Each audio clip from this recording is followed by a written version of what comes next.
વડોદરામાં ચકલી સંરક્ષણ માટે અનોખી પહેલ નિઃશુલ્ક માળા અને પાણીના કુંડાનું વિતરણ। વડોદરા શહેરમાં વડોદરા પેટ પેરેન્ટ્સ અને the four leg charitable trust દ્વારા અને પક્ષી સંરક્ષણ માટે મહત્વપૂર્ણ પહેલ હાથ ધરવામાં આવી છે। આજરોજ સુરસાગર તળાવ નજીક આવેલા પાતાળેશ્વર મહાદેવ મંદિર ખાતે નિઃશુલ્ક ચકલીના માળા અને પીવાના પાણીના કુંડાનું વિતરણ કરવામાં આવ્યું હતું। શહેરોમાં વતી કોન્ક્રીટની વસાહતો વચ્ચે પક્ષીઓ અને પ્રાણીઓ માટે કુદરતી નિવાસસ્થાન ધીમે ધીમે ઘટતું જઈ રહ્યું છે। એક સમય એવો હતો જ્યારે ચકલીની ચહકાટ રોજિંદા જીવનનો અભિન્ન ભાગ હતો, પરંતુ હવે તે અવાજ ધીમો પડતો જાય છે, જે પર્યાવરણ માટે ચેતવણી સમાન છે। વિશ્વ ચકલી દિવસ અને આંતરરાષ્ટ્રીય વન દિવસ નિમિત્તે યોજાયેલી આ પ્રવૃત્તિ અંતર્ગત શહેરના નાગરિકોને ચકલી માટે સુરક્ષિત નિવાસ અને પાણી ઉપલબ્ધ થાય તે માટે માળા અને કુંડાનું વિતરણ કરવામાં આવ્યું હતું।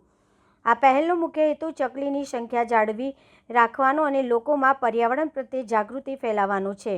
સાથે સાથે પ્રાણીઓ પ્રત્યે સંવેદના અને સન્માન જળવાઈ રહે તે હેતુસર the four leg charitable trust દ્વારા પેટ બુરિયલ વાન જેવા સેવા પણ શરૂ કરવામાં આવી છે, જે પાળતુ પ્રાણીઓને સન્માનજનક અંતિમ વિદાય આપવા માટેનું મહત્વપૂર્ણ પ્રયાસ માનવામાં આવે છે।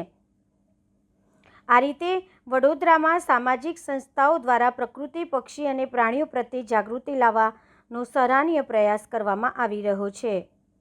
આજે વડોદરા પેટ પેરેન્ટ અને ફોર લેગ ચેરિટેબલ ટ્રસ્ટ તરફથી અમે પક્ષીઓ માટે મતલબ ચકલીઓ માટે ચકલીના માળા અને પાણીના બાઉલનું વિતરણ કરી રહ્યા છે। કેટલા છે સર? કુલ મળીને 350 છે।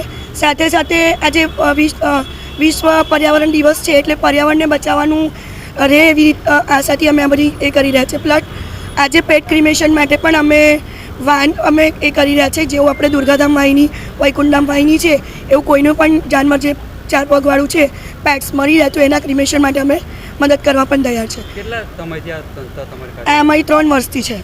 શું નામ તમારું? શ્વેતા દુબે।